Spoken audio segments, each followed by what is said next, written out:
Hey, what's up, everybody? Welcome to the third Elite Body Shop Solutions webinar. We're going to be doing a webinar series through every month throughout 2018, and you're going to like this one. We've got from Phoenix Solutions Group, we got Nick Schoolcraft joining us today, and I'll introduce him in just a minute. Now, listen, we've got a very full room here today, and if anybody is watching the replay of this because you got bounced, I apologize for that. And Nick's offered to give you a bunch of free stuff if you aren't able to attend the live thing. Just Tons kidding.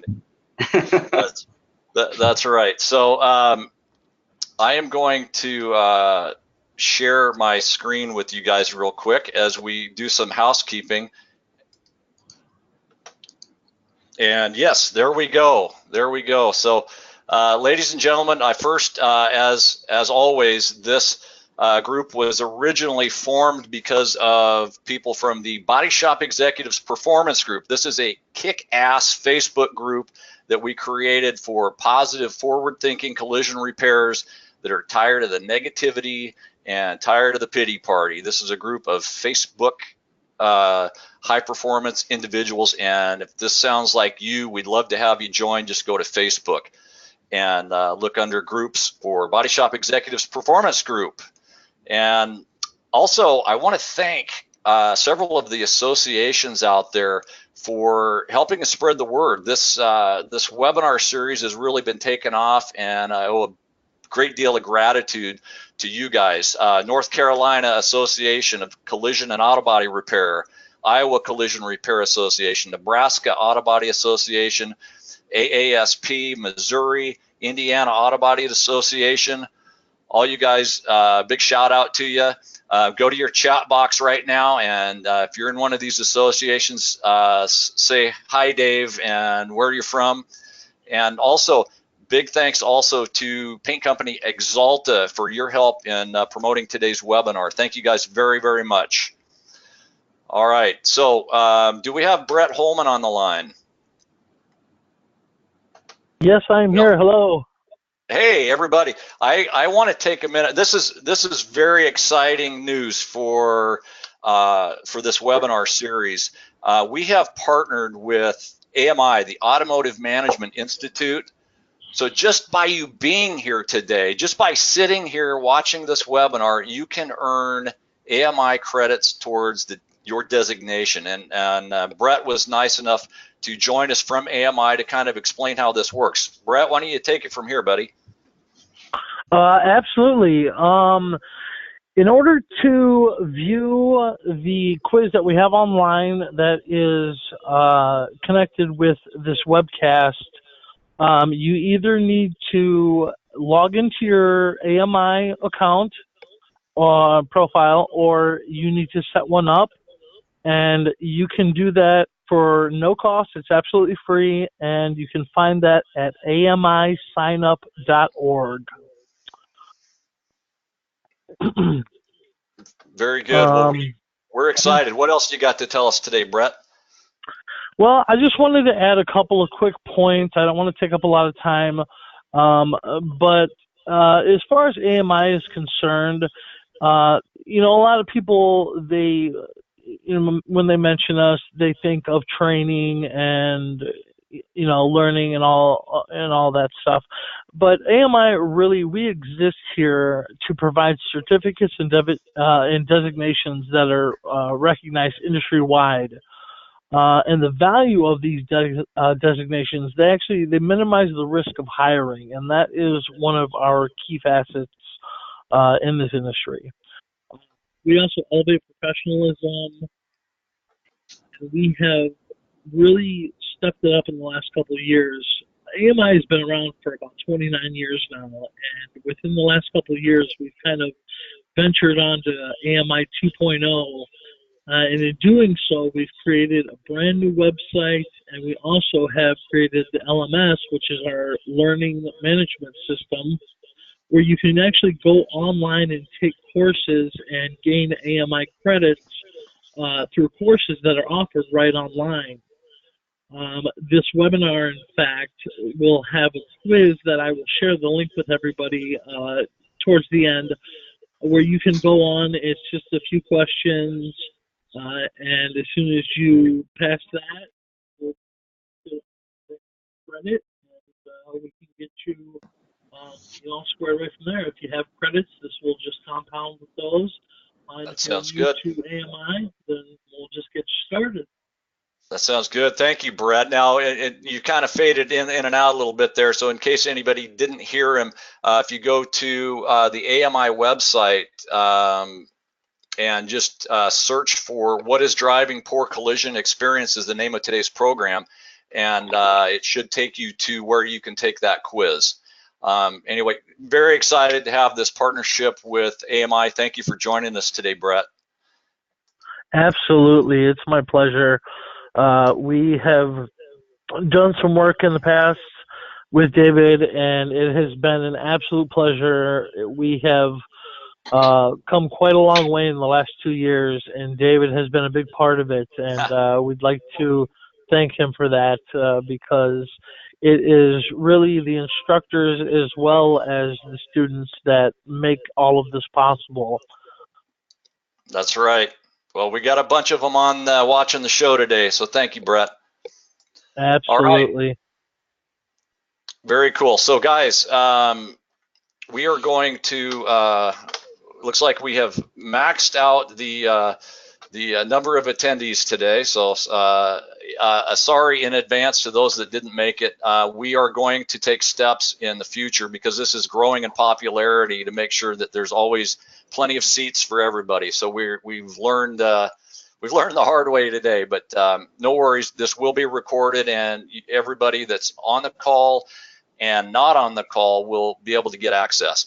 So throughout the course of the presentation today, Nick will be stopping periodically just to see if anybody's got questions. So just go to your chat box and type in the questions that you might have, and we'll make sure that we get those answered for you.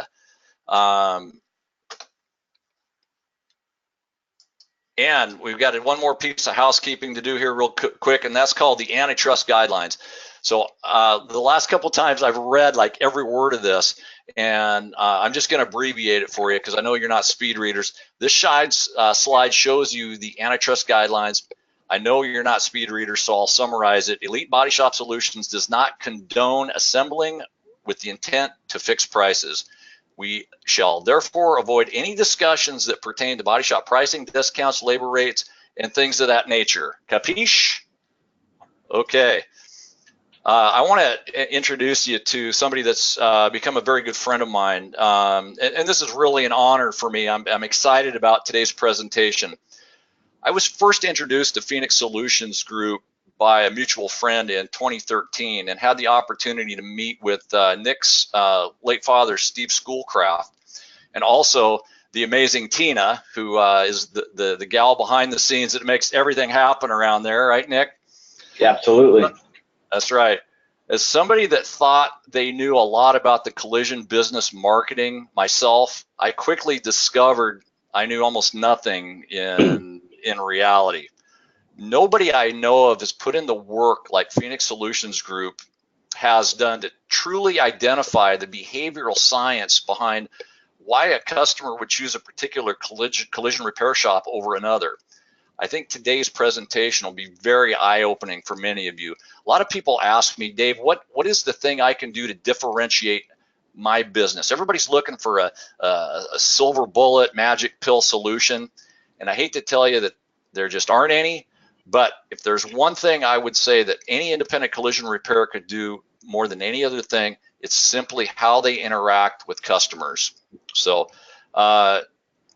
I want everybody to please give a huge virtual welcome to my good friend Nick Schoolcraft. Nick, I'm going to send over the presentership to you, my friend. All right, go ahead. Good afternoon, everybody. I think you should be able to see my screen now. No, you see my notes. There we go. It's up now. All right, hold on. It's not working the way that it should be, as expected. There we go. All right, let's try it again. Perfect. All right, there we go. All right, good. Well, good afternoon, everyone. Thank you, Dave, for the kind introduction, and thank you for all the supporters and everyone who joined this afternoon. It's really a pleasure to be here.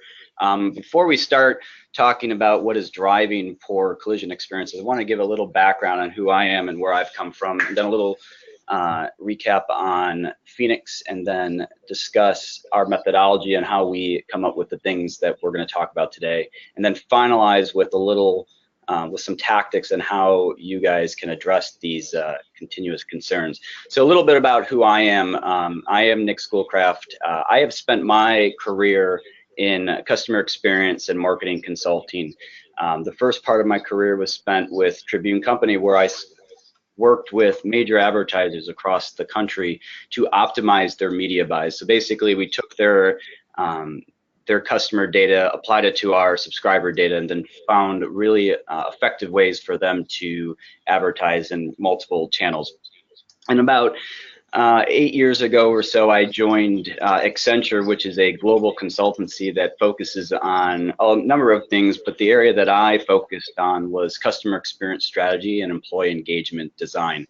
And I worked with major automotive brands, a lot of insurance companies, and actually with the IRS to help develop better customer experiences for them end to end. And a lot of what we talk about today comes from my interactions with these brands and understanding of what they're trying to do and where they're skating to. And then about 5 years ago, 3 years into my consulting career, my dad, who founded Phoenix, raised his hand and said, "Hey, son, it's about time you give back to me.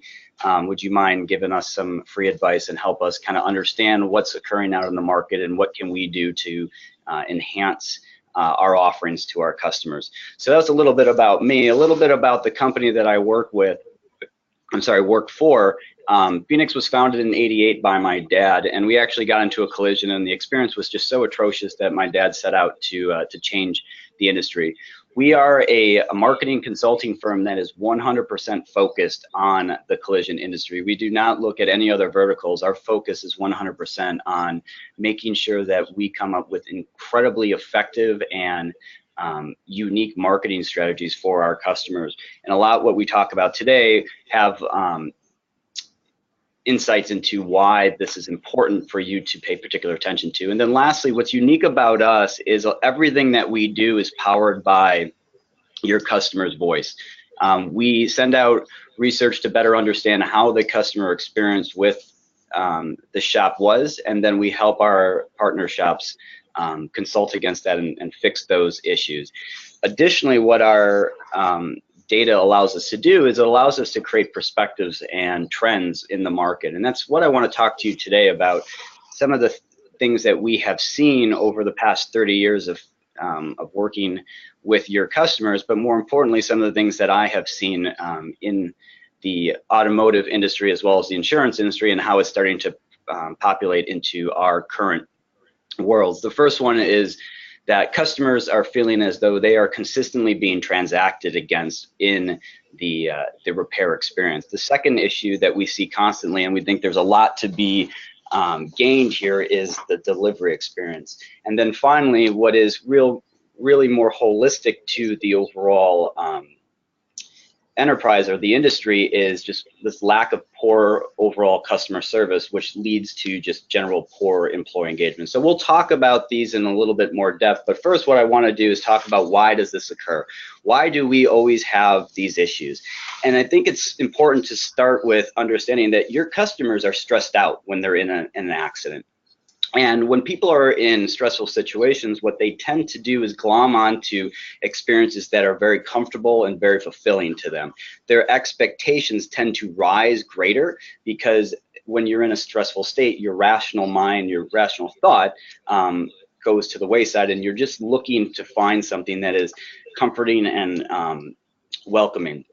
And I think this quote does a tremendous job kind of conveying what is at stakes every time that you interact with your customer. And that is, companies that serve customers who are in a state of stress are especially vulnerable to losing customers' trust when they don't exceed customer expectations. And I think this is really interesting because when I worked at Accenture, our largest growth segment was insurance companies coming to us and asking us to help them enhance the claims experience. They are seeing firsthand how the claims experience ruins the overall experience for them and want to find alternative solutions to fix that. And ultimately what that's going to come out as is choice, providing the customer choice. Increasingly so, though, today in our customers' mindset is that we are facing an era of increased transparency. Everyone can get information about everybody, but we're also finding on the flip side that we're starting to decrease trust. We're having a hard time finding people that we can trust, people that we want to work with that have our best interests at heart. And it really starts with shops realizing that you have an opportunity to fix this, to help the customer go through an extremely stressful event and provide them with something that is not only familiar, but gives them a sense of trust as well as confidence. And some of the measures that we have looked at in the markets state exactly that, whereas 87% of US consumers are measuring all brands based on the interactions they have with Amazon, Netflix, and Starbucks. Now, to be 100% clear, I'm not suggesting that everyone goes out and puts a barista machine in their front office. What I'm suggesting is that you pay particular attention to how these brands are interacting with their customers. And ultimately what it will net down to is that each interaction that you have is simple, effective, and then satisfying. So taking that into consideration and putting that into your day or into your business is incredibly important. A great example of that is for those of you that have been in an Uber, the next time you get out of an Uber or get into a taxi cab, the payment experience is just so odd and so uncomfortable. You're expecting it to just happen without you having to actually pull out your credit card. These type of experiences, these type of interactions fall into the customer's mind, and when they interact with brands such as body shops or dealerships, they're expecting those type of things to occur. So it's really important that you as a body shop owner pay particular attention to this. Even more so though is we're starting to see this kind of popping up in our industry. We all have seen what Tesla has been thinking about doing, opening up collision facilities. And what I find really interesting about these three ideas here, or these three examples, is that each and every single one of these talk about how they want to enhance the customer experience, how they want to increase the customer engagement, which ultimately leads to providing customers with options and choices, but also making sure that they can control the entire ecosystem.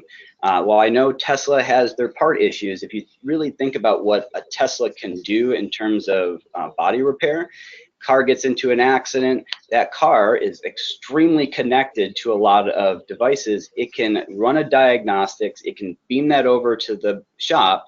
That shop can start printing non-structural parts. It can also start matching paint. And before that car is even on the lot, they've already triaged it. They already know where they need to start work, and they can reduce cycle time. I think the OE subscription model is quite unique. And I love this quote from the person leading the Cadillac component. And he says, it comes down to three things: flexibility, simplicity, and personalization. Everything that is critical today falls within those three things. You have to be flexible with your customers. You have to create simple interactions. But most importantly, your customers are looking for personalized correspondence.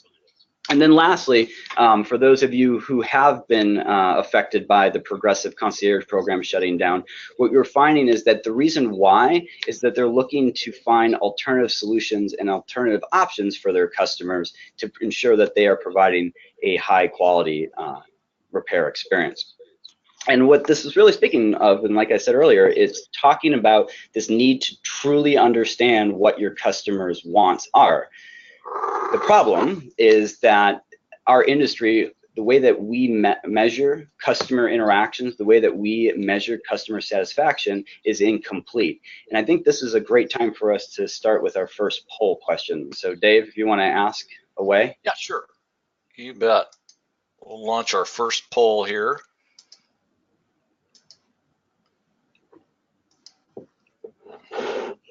All Are you using the CSI data you collect to make business improvements? Yes or no? Let's get those answers coming, ladies and gentlemen. And I think the yeses are going to have it. I could imagine. My question would be, are you using the CSI data because you are required to by your DRP, or are you using it because you see the value in it? But that's for another time. But what is that, 92%? 92% versus 8%. Well, I'm amongst friends then. Yep. So the real question becomes, well, why is this, Nick? Why is the way that we collect customer data not necessarily the best way? And well, the reason why is because it doesn't expose where your experience falls within the overall interaction with the customer. It doesn't tell you how you're setting the proper expectations with that customer. Sure, it gives you a communication score, but communication scores are ambiguous. It could be the CSR, it could be the tech, it could just be the way that you as a shop spoke to that customer. It doesn't provide you the details and the granularity required to really try to differentiate your shop. It doesn't allow you to understand how you're performing against insureds versus cash pay, or how or why cash pays are buying you. It only provides you a limited lens into what the expectations of your shop is. Because in reality, and the mindset of the customer is, if I drop my car off at a body shop and it's wrecked, it's going to come out looking fairly similar to the way that it did prior to the accident. All four wheels will be on. I expect it to be clean, and I expect me to be able to go on my merry way. And what we have found in our survey is that 67% of the customers who just rate the shop's average, so this is going to be 8 to 9, oh, that's David Lohr, 8 or 9 on, sorry, I just saw someone pop up on your CSI. What we found is that 60% of them will not return back to the shop. And you're probably sitting here saying, well, you know, we have a great repeat referral percentage. But the reality is that only 1 out of 26 customers will actually complain. So nearly 3% of your customer base will only complain. Now, sure, they'll complain as loud as they possibly can and go through as many channels as they want, but that 3% is leaving 97% out in the dark. So by understanding how everybody in your organization is interacting with the customer and how you can enhance that overall experience, you'll be able to drive better overall value. So where voice of customer research really comes into play is that it elicits feedback from the customer through non-biased, open-ended questions. We ask customers how they feel about the overall experience. We give them opportunities to write in on the survey. We give them 3 or 4 days to understand what is going on in the repair, to realize that, oh, well, you know what, the wheels did fall off. Not suggesting that would ever happen, but they allow them to, it allows your customer to go over the honeymoon phase and really start living with the product that you have delivered. And by doing so, by being able to understand how that customer is interacting with you, you're not only able to align your sales strategies to the customer needs, but you're also able to increase customer retention, because people feel confident and they know that you have their best interest at heart. And one thing that I have learned as I have worked in this industry is that there is a lot of desire and demand for shops training their employees. How do I get more out of my employees? Well, if you have voice of customer research, if you know where the experience breaks down, you can ultimately then apply your training to that particular thing. Rather than having a generic communication training, you can say, all right, well, let's talk about how can we set more proper expectations up front. Well, I'm sure everyone on the phone is like, well, we survey our customers to death, and you know, our customers don't respond. Well, the reality and the difference between research versus CSI and even asking for customer reviews is much different. Survey fatigue truly only happens when you ask someone over and over and over again in the same channel similar questions. On a scale from 1 to 10, how well did the shop perform? On a scale from 1 to 10, how well did the shop deliver the vehicle? Those type of things elicit survey fatigue. What true survey fatigue is indicative of is limited engagement by the customer. It shows that the customer does not have a desire to engage with you after the fact.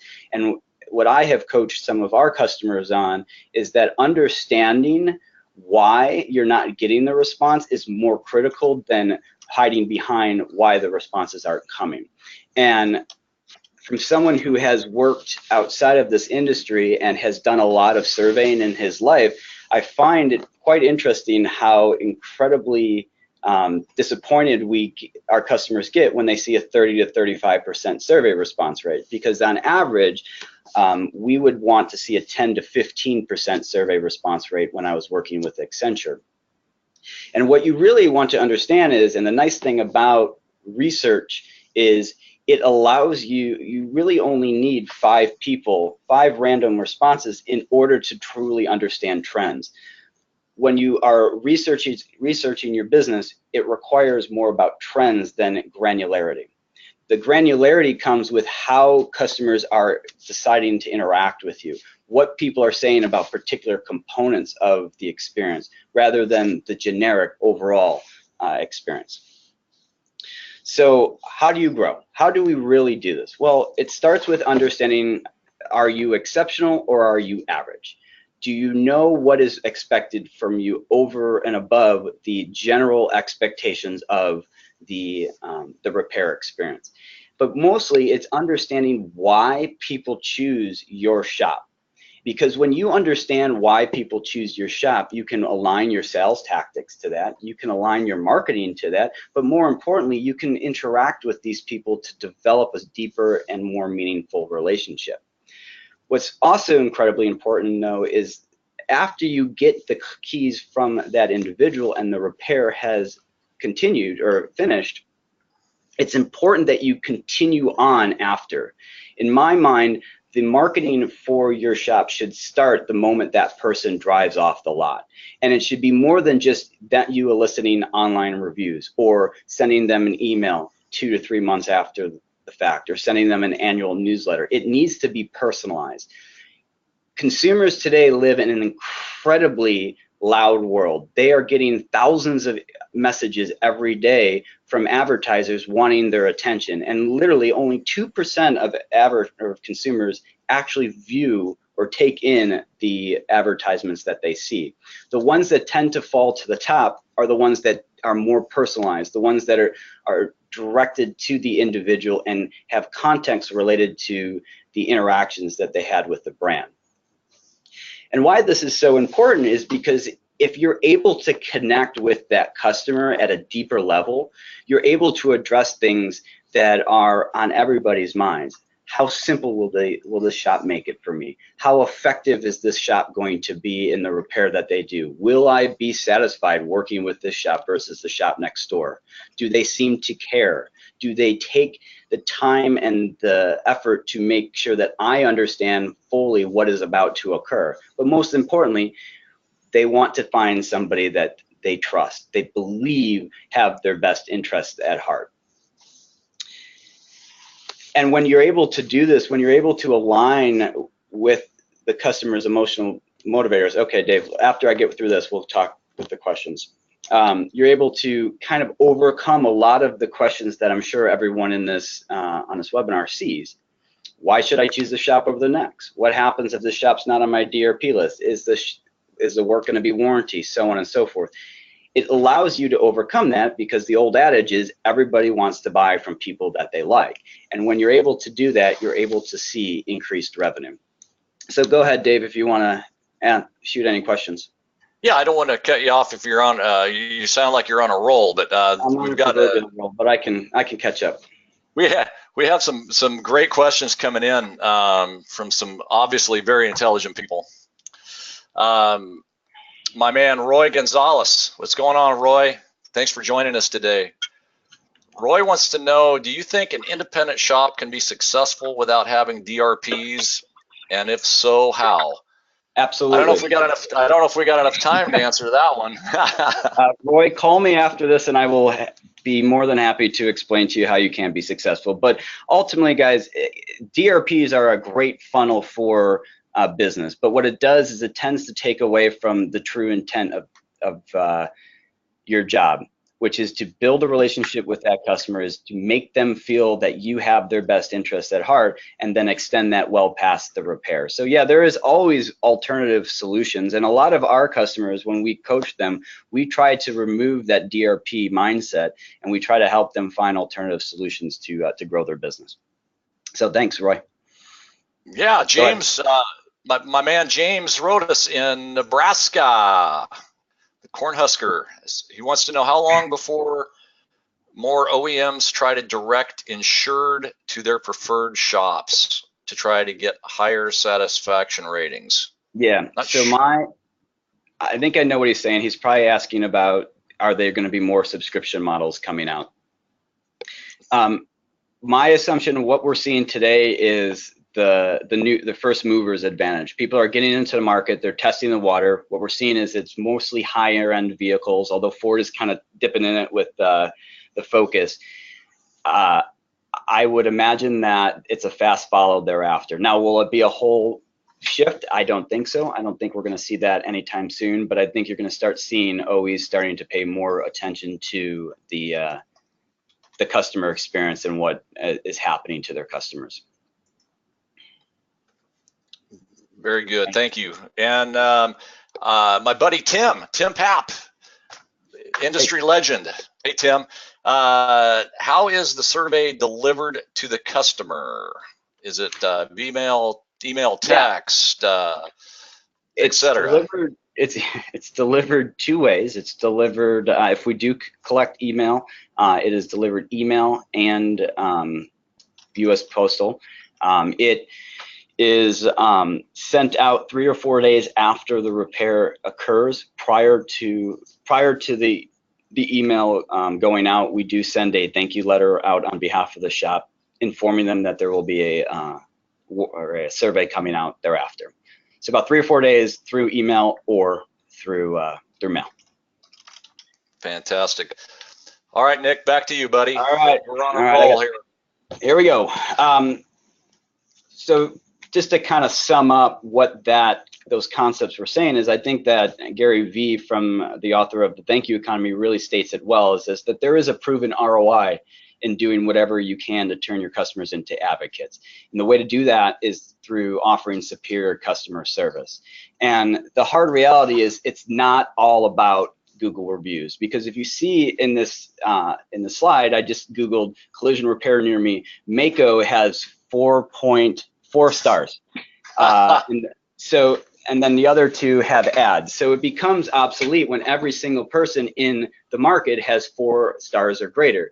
What you have to realize is, yes, this is a component of the buying cycle. People will be searching for reviews, but the weight that it carries is not as great as everyone believes it is, because what will happen is they'll go online, they'll search for those people because they were told about the shop, but then they will also do additional research. They'll go to Facebook, they will talk to their closest friends, they will try to do a little bit more due diligence before actually getting into the car and driving over to your shop.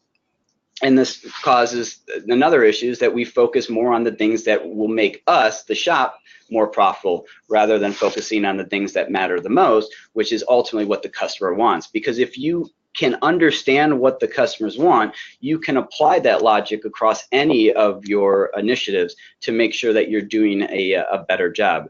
For those of you that are aluminum certified, I'm sure some of you are feeling this pain. A lot of you went out and got aluminum certified only to see 10 cars a quarter coming through the lot. This is because we were skewed in the concept that everyone's going aluminum. And aluminum is a great solution, and I applaud those who are aluminum certified. You just have to realize that it might not be that time. So allocating your money elsewhere is probably a better solution. And when you do that, when you put the customer at the center of things, we see quotes and comments like this from customers all the time, where you're overcoming the steering mentality, where you're delivering better solutions for the customers. So that leads us into the first issue, and the reason why this keeps on popping up is because of everything that I just talked about, is that customers feel as though wherever they go, they're dealing with a different person. And if you think about how the collision experience is today with most customers, they get into an accident, they talk to a police officer. That police officer has a process. Then they call their insurance company. That insurance company has a process. Then they go and get their estimate. That body shop has a process delivered or directed by the insurance company. They do the repair, they shake each other's hands, they transact, and then they move on. Never to hear from the shop again, or maybe hear from the shop once or twice down the road. Additionally, you as body shop owners lack continuity in the interactions. You sometimes are really forceful in your communication skills and sometimes poor in your communication skills. We do not like to address conflict with our customers. Our business partners' requirements tend to lead. We have to do X, Y, and Z for X, Y insurance company.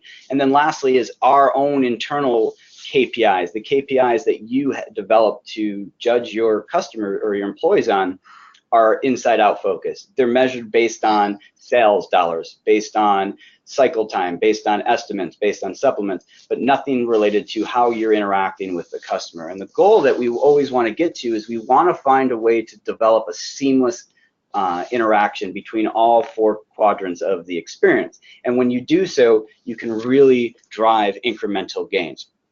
So what I want to talk about are 5 tactics that you can deploy in your shop to overcome this process. The first one is make it easy for the customer. Connect with the customer as frequently as possible. Now, this doesn't mean call them every 5 minutes to let them know the car moved 2 inches. It's calling them with a purpose and giving them insights or additional context into what is occurring in their world. Secondly is understanding how you're setting those expectations up front and what you are saying to the customer to help them get through this very trying moment. And then lastly is provide service options for the customers. Utilizing tools like mobile estimating applications is a really great way to not necessarily write a sheet, but to triage an issue up front, giving people a first point of contact that is once familiar to them, but also making sure that they can get an answer much quicker. That is critical. If your hours are typical bank hours, 8 to 5, well, most people work 8 to 5. Change your hours, align to the needs of your customers. Oh, sorry. The second one is give the customer control.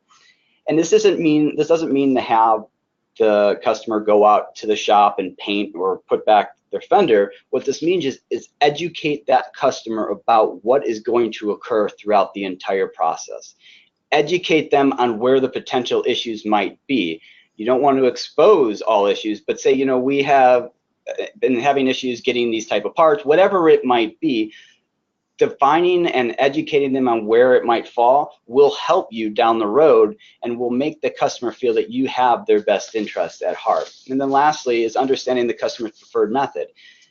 As much as you want to believe, not every millennial likes to get a text message. Not every person likes email. Some people actually do like to talk to human beings. And what we have found in our research is that when organizations deploy a technological solution, it tends to cause more work for the employees than it does solving issues.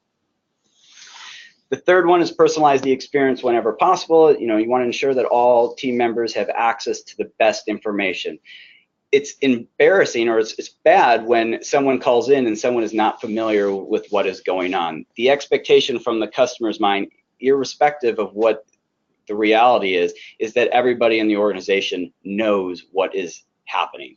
I often talk about simulating other experiences. One experience that I think has a lot of use in this industry is checking into a hotel and checking out of a hotel. If you think about the complexity that is behind the curtain of a hotel, but how incredibly welcoming and expedited that check-in process is, as well as how incredibly seamless and appreciative the check-out process is, those type of things, understanding how people are dealing with other brands is incredibly important. And then lastly, if you understand what the market wants and what the what your customers are saying, incorporate those into your conversations with the customer every day. And it doesn't need to be generic. If you had a conversation with a customer and they expressed concern or they talked about something that's important to them related to their car, expose that as much as possible. The fourth thing that we believe is incredibly important is never to automate support. And from someone who is a technologist and worked for a large technology firm, technology should never replace human interaction. It should only be used as a complement. And how that is deployed in your shop is unique to your shop. But what you have to understand is most people want to talk to a human being, especially through emotional events. As a matter of fact, 83% of US consumers prefer to deal with a human being during emotional events. Think about if your doctor were to text you and give you the prognosis of your lab results. It wouldn't be a very effective interaction. And from someone who's actually done a lot of implementations for automated support, it requires a tremendous amount of knowledge of the customer. And it is incredibly difficult to actually do effectively. And then lastly, communicate with care.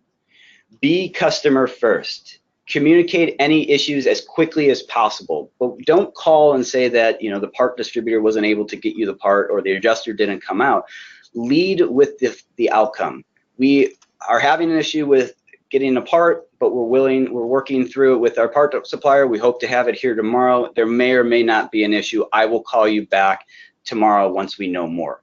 Being consistent is a critical component with communication. If you can talk to the customer on a consistent manner, especially during a time of issue, that goes a long way. Customers will be more empathetic toward the approach than the resolution if you communicate throughout the entire issue experience. And then lastly, just be empathetic. These people don't do this every day. This is a very hard thing for them. It's turning their lives upside, and you're their savior. Find a way to make that shine through. As I said before, the goal is to be seamless and not as fragmented as we are today. So, a little takeaways. One is understanding your customer needs will benefit you as well. What we've seen is that shops that exhibit some sort of empathy toward the customer will see an increase in sale repeat rates by 30%. Using insights to make your experience flawless is critical. If you can find ways to pick out where the experience is falling and train and fix that, your experience becomes more seamless. And then lastly, the more you communicate, the better it will be, not only for your business, but also for your sales. So I'll stop there. I have two more sections, but Dave, do we have any more questions? Yeah, we do have a couple questions that popped up here. First of all, Bondo Billy of Billy's Bondo Barn in Lubbock, Texas, asks if you could give him a couple examples. Earlier you mentioned setting expectations with the customers up front. Yeah. Do you give examples of what that is? Yeah. What's a couple examples? You know, as you take in a car, letting the customer know, I mean, a great example would be hail. When hail hits a market, the constraint in the market is tremendous. Nobody can get anything out because there's so many cars fixed. Most people will just grab the keys or tell the customer, you know, 4 or 5 months down the road. But by communicating and setting the proper expectations that we're going to take this car in, but we're not going to be able to get it fixed, that's another appropriate way to set expectations. Another thing that I think is using, again, mobile estimating applications to say, look, this looks like a large hit. We're a couple weeks out from this. We can take this on, but you're going to have to wait a couple days. Setting the proper expectations through the sales experience is going to benefit you down the road, because ultimately what will happen is they'll go talk to somebody else. That car will sit on the lot for 5 or 6 weeks, and then that customer is no longer happy, and they're going to come back and ask for you to help them. Does that help you, Bondo? I think so. So a couple other quick notes here. We've actually had a couple of people asking about how do we actually train the front office staff, and I know that's something that my company Elite has worked with you as well. But there's if there's other resources, we want to make sure that these people find out how to enact the right behaviors. Yeah, so I'll talk about that in one more section, but just so you guys know, a lot of training should be developed based off of the metrics gained from your organization. And that's one thing that Phoenix does, is we take the insights that we gather from the customers to help develop training material, and working with Dave to build a really nice holistic approach. But I can address those questions deeper once I get through this section, if that's okay. Absolutely. And then we do have one other, couple of people have asked to see certain slides or the slide deck from your presentation. So if is that something we'll be able to make available to people? Yes, we'll give you a summarized deck after the presentation. We'll make that available. Fantastic. All right. Cool. So thank you, Roy. Thank you, Paul. Thank you, Tempe Bowman, for your great, intelligent questions. Back to you, Nick. Thank you, Bondo Billy. The second component, the second issue that we see a lot is the delivery experience. And the delivery experience is probably the most critical component thereafter the sale. And the reason why that is, it's your last chance to make an impression on this customer. It's your chance to build a relationship with the customer that you may or may not have already created. And in most shops' minds, it's the last time you speak to this customer for 4 years until they get into another experience or into another accident. And the interesting thing about this for me is, when I first started working here, we would ask a lot of customers, how is your repeat referral? And everyone raised their hand and say, oh, it's great, it's great, it's great. But when I was working with a large insurance company at Accenture, we actually did a customer claims experience strategy. And what we found is that 6 months after the repair, only 22% of customers could remember the shop's name. And then it constantly goes off a cliff thereafter. But that's critical, and that's really important for shops to pay particular attention. Your quality is not going to sustain that customer for life. It will make them happy for a short period of time, but as they get further and further away from that traumatic event, they tend to block out key things. Yes, they know they got their car repaired, but ultimately what they're going to say is, oh yeah, my insurance company told me where to go. I don't remember, I'll go look at the receipt. Those type of things happen because people tend to block that out. And a large part of why that happens is because we as an industry tend to lead with the transaction. We review the paperwork, we take payment, we give them all the information up front, and then after spending 20 minutes with the customer, we then ask them if they want to go see the product. And how many of you out there have actually bought shoes without seeing the shoes or trying on the shoes? It doesn't really work well. It's kind of an odd interaction. And then once you do that, once you possibly show them the job, you wave goodbye to potentially see them in 3 or 4 years, or ask them for a review online. The way that we look at it at Phoenix,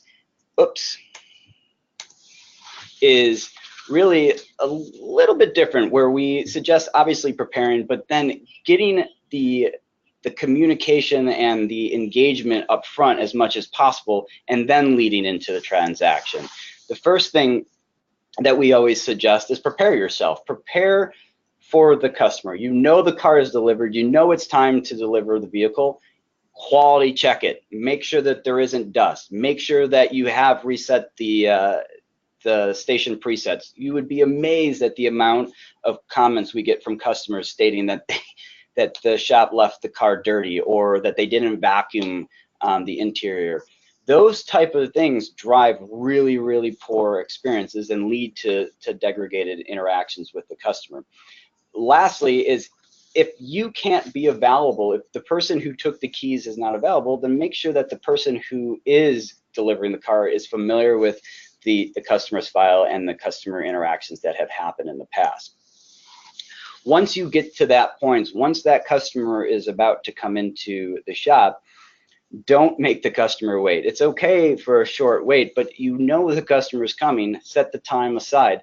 Get up, walk outside, show the customer where you fix the car, and resell the car with enthusiasm. This is your time to show your craftsmanship. You did a great job selling that up front. Resell that on the back end. Make them feel really excited to have their car, because ultimately this is a culminating moment for them, and all they want is their baby back. And then lastly, before you send them on their merry way, is when you walk back into the store, don't take the credit card right away. Sit down and go over the warranty with them. The repair is fresh in their mind. They saw what you fixed. They can then associate the warranty much better than you going through the paperwork and then moving on. You need to obviously ask your customer if they have any questions, but you need to do it in an open and welcoming manner. After all that is done, after the relationship has been re-solidified, then that would be the time to take the transaction and thank them for their business. Explain how the survey feedback helps you to become better, and then continue to talk to them about why it's incredibly important for you to continue on. And then lastly, the thing that we have to pay particular attention to is staying in touch. You delivered a fantastic vehicle to them. You've done what you've needed to do. You have to do something. You cannot rest on Google reviews or online reviews or a generic email. Like I said earlier, we live in an extremely busy world, and the world out there is really noisy with advertisements. The more personalized you get, the better you have. And this is a great time to stop for the poll, Dave. Okay. And I got 10 minutes to go through 30 slides. Okay. I'll talk super quick. All right, here's our next poll. Are you deploying any level of post-repair contact? Yes or no? Survey says. I'm getting a surprising amount of, we've still got a few coming in. We've got 68% voted, 69. We'll give it another second and then we'll shut it down. Surprising results here, Nick, a little bit for me. And we're gonna go ahead and close that sucker and share the results here. Look at that. 76% said yes. So we must have a lot of Phoenix Solutions customers on this line. So hey, everybody. Well, I'm thinking either that or all their customers are always pissed off and they're calling back to the shop. One exactly. Of the two. At Phoenix, we deploy post-repair marketing through direct mail. And a couple of stats there, 56% of customers feel that this is the right way to interact with them. It's more personal than internet, but more importantly, it gets opened over email every day. So, couple of 3 takeaways that I would like for you to have on this is, your delivery leaves a lasting impression. 42% of customers return because of the impression you left on them. The delivery process lasts well after the cars leaves the shop. What you have to realize is it is incredibly expensive to acquire new customers, 5 to 12 times more than what it costs to retain existing customers. And even though you believe that you have a tremendous repeat referral rate, just connecting with those customers periodically is a great way for you to continue to extend that in a very cheap and efficient manner. And then lastly, the better delivery process increases communication scores. If you communicate at the end and then they get a survey, guess what? They're going to think that you did a great job communicating. I'm going to talk through here and then I'll take questions on at the end. That's okay, Dave. Sounds great, Nick. You're doing great, and these things rarely end right on time. So this is, I think, really valuable information. If some people got to go because their lunch break's over or whatever, they will have the replay available to them. But this is great stuff. I want to keep going, buddy. All right. Well, then I'll talk a lot slower. Just kidding. The last thing that drives poor collision experiences, and this was a large makeup of my career at Accenture, is the lack of employee engagement. And it really focuses on that we have this perception in the industry that it needs to happen in a particular way. And as we start seeing more and more millennials coming into the workforce, we really need to kind of change the focus on what we are addressing with the employees. Sure, money is a critical component to employment. Everyone works to get paid, but what is really important to people isn't necessarily money.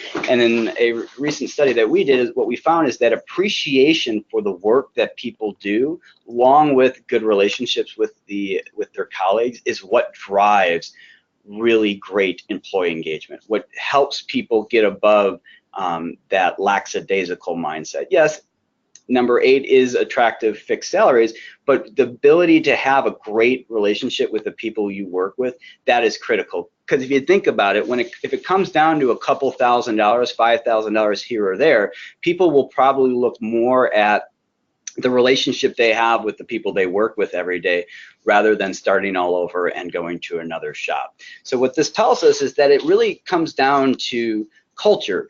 Culture is a defining factor of great organizations that deliver great customer experiences. Just think about any of the tremendous experiences you've had in your life, and one thing that I could probably assume fairly well is that the employee had a large part of that, or the interactions you had with that brand and how simple and easy they made it had a large component to why you believe that was so important.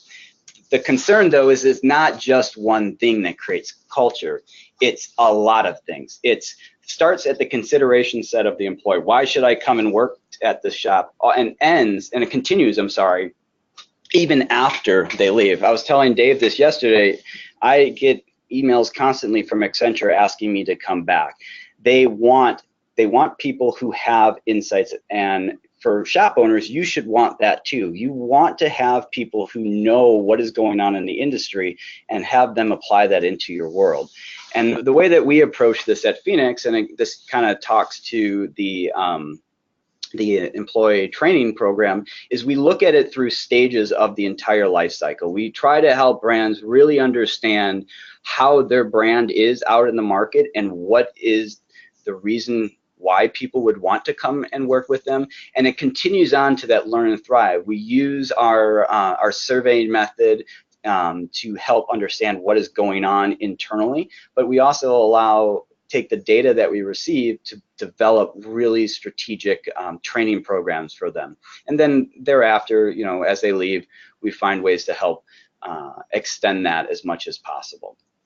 And what we have found is that shops that really kind of centralize the employee with the customer, they will see higher productivity. They'll see about 3 or 4 more estimates being written monthly. They'll get higher profitability. They'll be doing less subs. They'll be creating better sales opportunity, and then most importantly, they'll see higher referral rates, because people want to send people who are happy to work with, are easy to work with. So I'm sure all of you are saying, okay, enough, Nick. How do we do this? Well, it comes down to 4 things. The first one is empowering your people. The second is teaching the why, not the how. The third is reward and recognizing regularly. And then lastly, it's creating a transparent world. When it comes to empowering your team, there's 3 things that make up this holistically. The first is making the employee feel essential to what they are doing every day. And this goes with aligning the mission and the value statement to have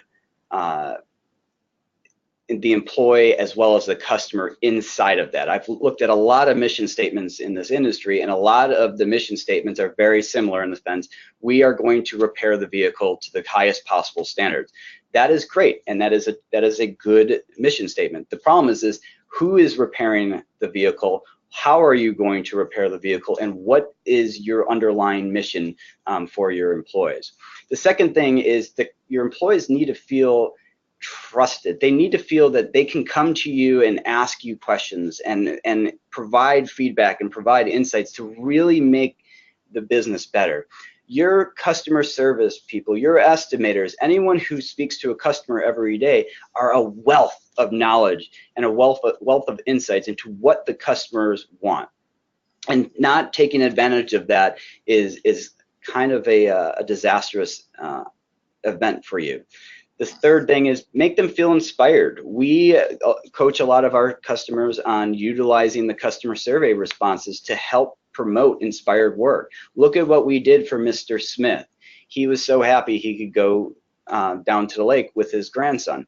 Those type of things help people understand that the work that they do is more than just filling out paper. It gives them inspiration to do better things. The second thing, and this goes directly to that question, is teach the why. You have to provide your team tools and solutions to help solve the issues that they face every day. And the only way that that is possible is by truly understanding what is occurring and why it's occurring within your shop.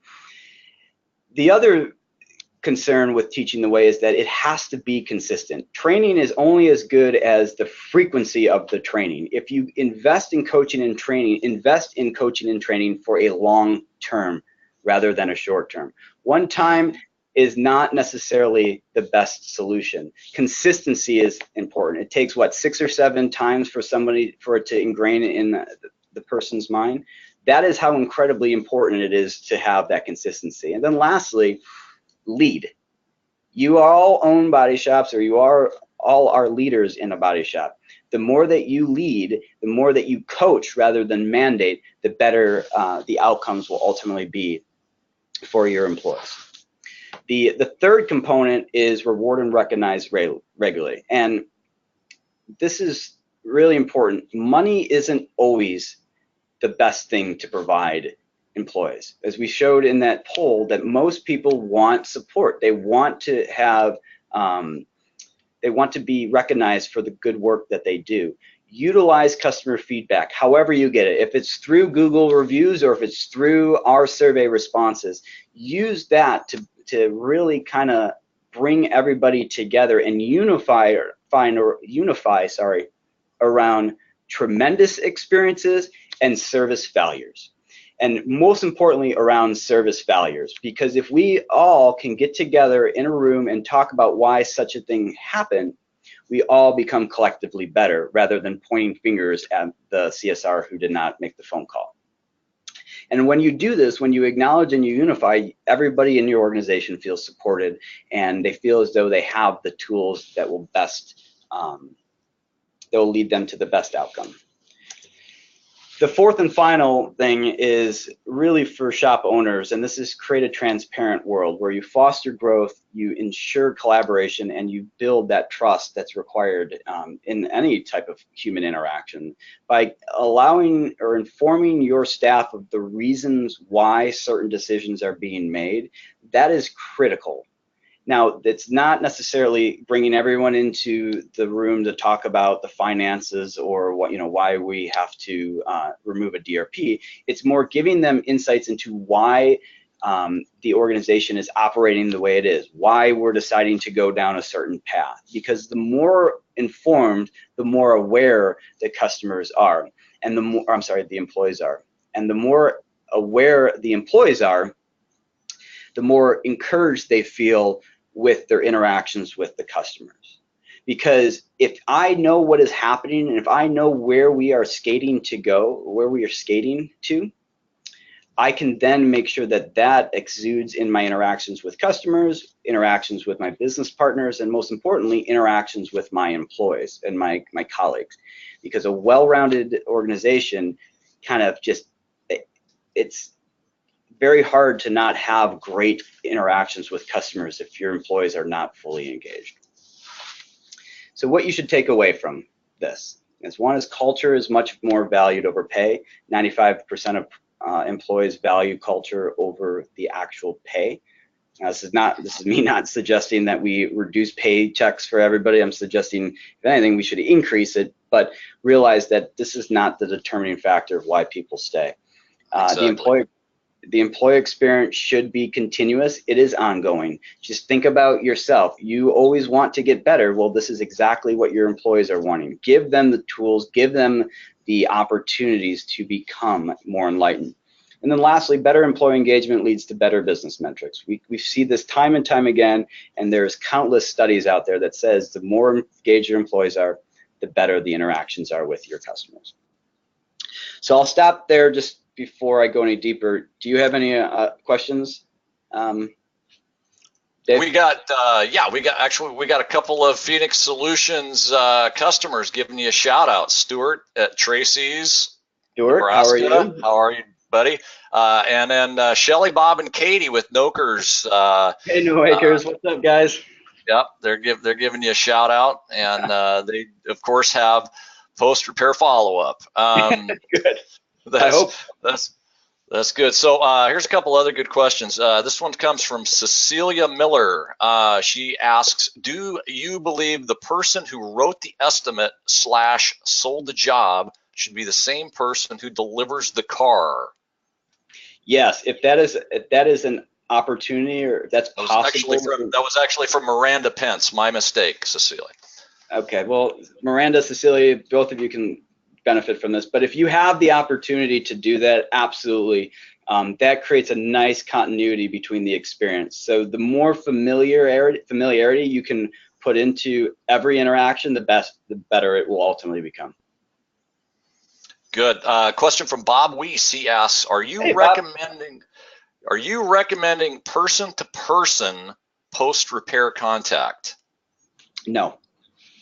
Well, not necessarily. If there's an issue, then yes, person to person. I'm recommending personalized interactions. So whatever form that takes, it could be different from each market. What is critical is that you fully understand how you're deploying your post-repair marketing and how it is differentiated by the others in the market.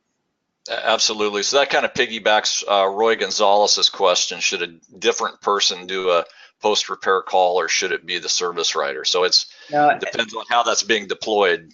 Yeah, and I guess I should probably throw out the disclaimer. You don't want it to over-inundate your customer with communication. It has to be well thought out. It has to be pragmatic, but it has to be purposeful. You just don't want to call and say, hey, your car's been driving for 2 weeks. What are your thoughts? What we do at Phoenix, how we deploy our post-repair, it's through milestones of the experience. As we get further away from the repair, the type of communication that we have is much different than the type of communication that we have right after the repair. Because customers are already, they're getting stuff from their insurance companies, and they're already getting stuff from probably their OEs. You want to make sure that it's not part of that mix as much as possible. And that's why USPS is a great tool for that. Fantastic. I think that's all the questions we have right now. I want to shout out and say, you guys that asked all those intelligent questions, if you will reach out to me at david.luer@elitebodyshopsolutions.com and tell me if you want a gray limitless shirt or a maroon limitless shirt. These are just hot off the press. Or an autographed copy of The Secrets of America's Greatest Body Shops. You send me an email at david.luer@elitebodyshopsolutions.com, and we'll get you some nice swag coming in the mail. Thanks for asking those questions. Yeah, thank you everyone for that. All right, so let's kind of capstone this. So how do we make this repeatable? How can you incorporate everything that we spoke about today and make this really become part of your DNA in your organization? And it starts again with understanding that customer. And if you use Phoenix or if you use an alternative solution, irrespective of that, you need to understand how your different segments are looking at your business, how cash pays are interacting with you versus insureds versus claimants, how your satisfaction scores between claimants versus cash pays, how all that is driving your business. And by taking that and putting that into general market research, understanding what the market wants, you can then build really great tools. You can create marketing solutions that will help drive sales. You can create business enhancement tools that will help efficiencies in your business, will help people understand your value proposition over and above. But most importantly, it allows you to address the training challenges that this industry has. You can focus in on the things that are critically important to your shop, that are leaving a lot to be desired in the experience. And when you do that, when you are able to put all this together, you're able to drive that seamless experience. It just becomes part of your daily repertoire, because you know how people are looking at you and you understand why certain things are the way that they are. And one important thing and one final thing that I'd say is, once you're able to do that, there is tremendous business value to be unlocked. The first is that you're going to drive greater retention. You're going to see more people coming back to you. You're going to see an increase in advocacy. More people are going to be referring out to you, and they're going to want to put themselves on the line to show how great of an experience that is. And then lastly, and this to me is the most important thing, is you're going to enrich the lives of your employees, because the employee is really the foundational element of any successful business. And the more that you can enrich their lives, the better your overall metrics will be, both top line as well as bottom line. So with that, I will say thank you. I'm sorry that I spent 10 minutes longer, but happy to take any more questions and go from there. That was awesome stuff. You've got a fan out there, says, I will say we've been using the PSG customer surveys for a few weeks now and seeing awesome results just from the collision centers. Thank you for that. Thank you, Jess. Great stuff. We need to talk and maybe implement some of this great stuff. Christian Turner, that was Ken. Hey, Ken, how you doing, buddy? How's things in San Diego? With the growth of social media, should body shops use that to their advantage with post repairs reviews? Yes, that's a great question. So the one unique thing about social media is it is truly an engagement tool. It is not necessarily a conversion tool. It can lead into a conversion tool, but it should be built as an engagement tool. And one thing that we do at Phoenix is we work with a partner of ours called InSocial, where they literally take the data that we develop or that we gather from customers and develop a posting strategy based on that. So what we're able to do now is we're able to engage the market more efficiently with communications via Facebook, Twitter, whatever it might be. So yeah, I would say that social media does play a role into it. I don't necessarily think it becomes an ultimate conversion tool. I think it's part of the purchase behavior and decision set that your customers go through. Fantastic. Great answer, Nick. So, and I got a couple more people asking about how they get copies of the slides and the webinar. I'm going to steal back the.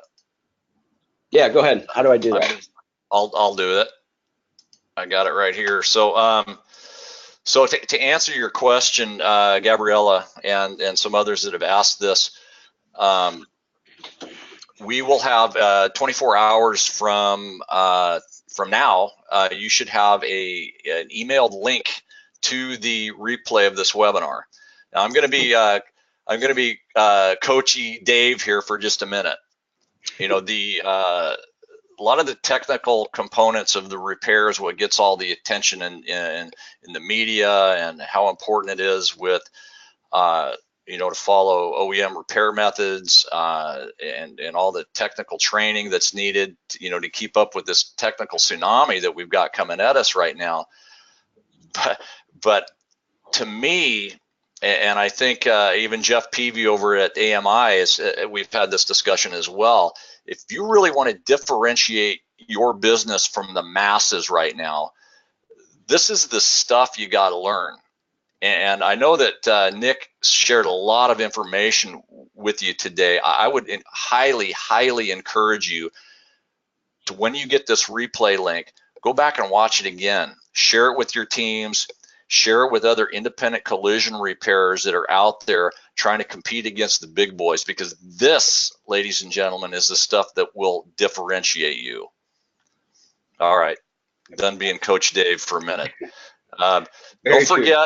Don't forget to go to AMI's website and get some credits for this, man. This is like, as iCar is to the technical training side of the business, AMI is to the managerial side. You want to talk about, they've got great courses on there by Mike Anderson, where there's great courses on how to answer the phone, how to have better customer interactions. That a lot of that information is available on AMI, so I highly recommend that.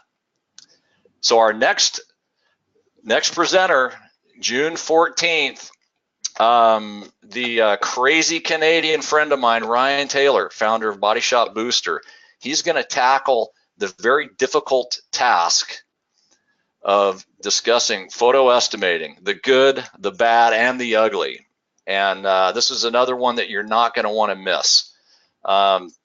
June 14th, that's coming up. Again, I want to thank everybody for attending. Give Nick a big old digital round of applause. Thank you, Nick. That was amazing. Great job. That's it. Thank And you. Tina, I can hear you in the background. Thank you, Tina. Me. From all of us at Elite Body Shop Solutions, I want to thank you, and we are absolutely dedicated to helping collision repairers continually move into their limitless potential. This is the end of the webinar. We'll talk to you soon. Thank you. Thank you, everyone.